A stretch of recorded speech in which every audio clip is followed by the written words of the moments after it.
Lucky Montana, the former group chief executive of the Passenger Rail Agency of South Africa, PRASA, has expressed deep sorrow over the 15-year prison sentence handed down to former head engineer Daniel Mtimkulu.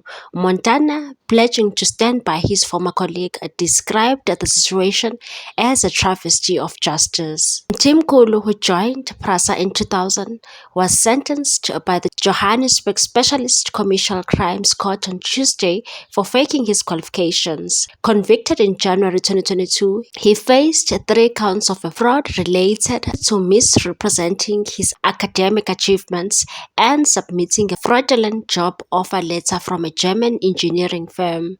The falsified letter claimed a salary offer of 2.8 million rand per year, which contributed to his subsequent promotion within PRASA. In a statement issued on Friday, Montana lamented what he called the unjust treatment of Mtimkulu, saying the former engineer has been unfairly vilified by the media. He stated, "The devil had struck. My heart bleeds for this young talent. I feel for him and we will stand with him till the end." Mtimkulu's story is a sad one. It is a story of a partisan and a compromised South African media bent on driving a false narrative about our country, black people, and the many challenges we face. Montana claimed that the media had made Mtimkulu the face of everything wrong with PRASA during his tenure, pointing to his case as a proof of corruption and state capture, and said with his one mistake, Mtimkulu's name has been synonymous with everything wrong about PRASA. His name is always used to demonstrate state capture and prove how corrupt PRASA was under Lucky Montana. Montana further distanced himself from Mtimkulu's recruitment, explaining that he had no role in the decision to hire the engineer, and said he was recruited by Metrorail, then under Transnet, 7 years before Metrorail was transferred to SARCC in 2005 and 8 years before I became CEO. This was 11 years before PRASA was formed in 2009. Recounting Mtimkulu's early years, Montana said the young engineer joined Metrorail in 1998 as a trainee engineer after impressing the company with a proposal submitted alongside other student engineers.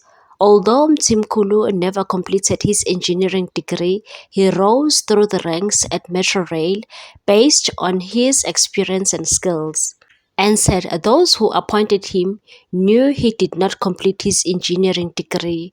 The management of Metrorail further promoted him numerous times to senior engineering and operational management roles based on his competency and experience. Montana acknowledged that Mtimkulu's failure to finish his degree was a mistake, but argued that it should not have overshadowed his contributions.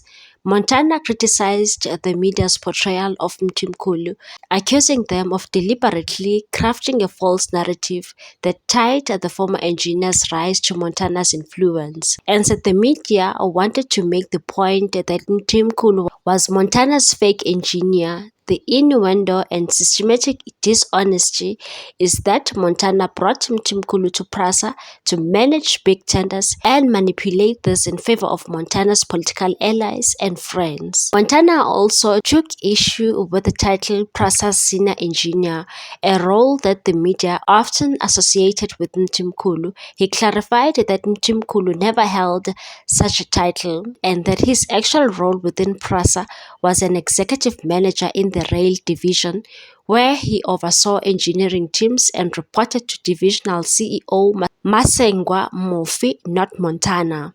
The former PRASA boss argued that Mtimkulu had been unfairly singled out and punished, noting that other individuals who had lied about their qualifications were not prosecuted, and said Mtimkulu may have lied about his academic qualifications or called himself a doctor, but he did not make any misrepresentation to Metrorail, SARCC, or PRASA about his qualifications. He did not commit fraud. Montana stated that Mtimkulu's case had been handled unjustly by a legal system intent on fighting state capture under corruption at all costs. Montana praised Mtimkulu's contributions to South Africa's rail industry, saying that during his tenure, the country's rail systems were operational and provided much needed services.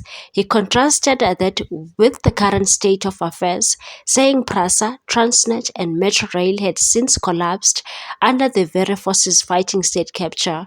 Montana said he plans to visit Mtimkulu in prison and will consult with his family and legal counsel to explore further legal options, and said, I believe Mtimkulu does not deserve the punishment imposed on him. Lucky Montana has joined Umkhonto we Sizwe Party, the party that is led by the former president Jacob Zuma, and was recently appointed as a member of parliament for Umkhonto we Sizwe Party. What's your take on this one, people? Thanks for watching. Please subscribe for more news.